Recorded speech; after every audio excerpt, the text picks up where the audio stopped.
படிப்பினுடைய அவசியத்தை உணர்ந்த காரணத்தினால்தான் நஞ்சு கொடுக்கப்படும் நேரம் வரை கிரேக்க நாட்டு கவிதைகளை படித்துக் கொண்டும் கேட்டுக்கொண்டும் இருந்தான் சாக்ரட்டிஸ். தூக்கு கயிற்றை முத்தமிடும் வரை படித்துக் கொண்டிருந்தான் உமர் முக்தார். தூக்கு மேடைக்கு அழைத்துச் செல்லும் வரை படித்துக் கொண்டிருந்தான் பகத்சிங். படுக்கின்ற இடம் கூட படிப்பகத்திற்கு அருகாமையில் கேட்டார் அண்ணல் அம்பேத்கர்.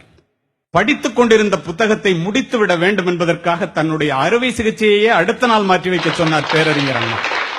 பயணங்களின் போது எல்லாம் படிப்பதையே தன்னுடைய வழக்கமாக கொண்டிருந்தார் பாரதத்தினுடைய முதல் பிரதமர் ஜவஹர்லால் நேரு. படித்துக் கொண்டிருந்த புத்தகத்தை முடிக்காமல் தூக்கத்தையே மறந்தவர் முன்னாள் ஜனாதிபதி ராதாகிருஷ்ணன் அவர்கள். படிப்பால் மட்டுமே பாரதத்தை பாராள வைக்க முடியும் என்று படித்து படித்து சொன்ன மகா மனிதர் திரு ஏபிஜே அப்துல் கலாம். 35 ஆண்டுகள் நூலகத்திலே மூழ்கி மூலதனம் என்னும் வேதாந்தத்தை கண்டுபிடித்தான். இன்று வரை கம்யூனிஸ்டுகளுடைய பைபிளாக போற்றப்படுகிறது கார்ல் மார்க்ஸ். இதையெல்லாம் நான் எதற்காக சொல்லுகின்றேன் என்றால், படிப்பு ஒரு மனிதனை எந்த அளவிற்கு உயர்த்தும் என்பதை ஆசிரியர்கள் உணர வேண்டும். பிக்காசோவினுடைய ஓவியத்தை விட, பீத்தோவனினுடைய இசையை விட, கியூகோவினுடைய ஒரு வாக்கியம், கதையினுடைய ஒரு கடைச்சொல், கம்பனினுடைய ஒரு செய்யுள், பாரதியினுடைய ஒரு பாட்டு, என் கண்ணதாசனினுடைய ஒரு வரி நம்முடைய வாழ்க்கையே புரட்டி போட்டது. அதற்காக படிப்பது.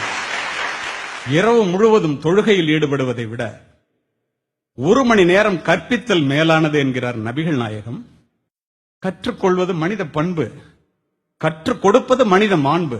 கற்க துவங்குபவன் மாணவன், கற்றுக்கொண்டே இருப்பவன் ஆசிரியன். கற்றுக் கொடுப்பதனால் தான் ஆசிரியரை கற்றுக் கொடுப்பவர் என்று சொல்லுகின்றோம். நமக்கு அதிகமான ரோஜா மலர்கள் வேண்டும் என்றால் அதிகமான செடிகளை நட வேண்டும் என்பது இயற்கை. நமக்கு அதிகமான அறிவு வேண்டும் என்றால் அதிகமான புத்தகங்களை படிக்க வேண்டும். நீர் அளவே ஆகுமாம் நீராம்பல், தான் கற்ற நூல் அளவே ஆகுமாம் நுண்ணறிவு.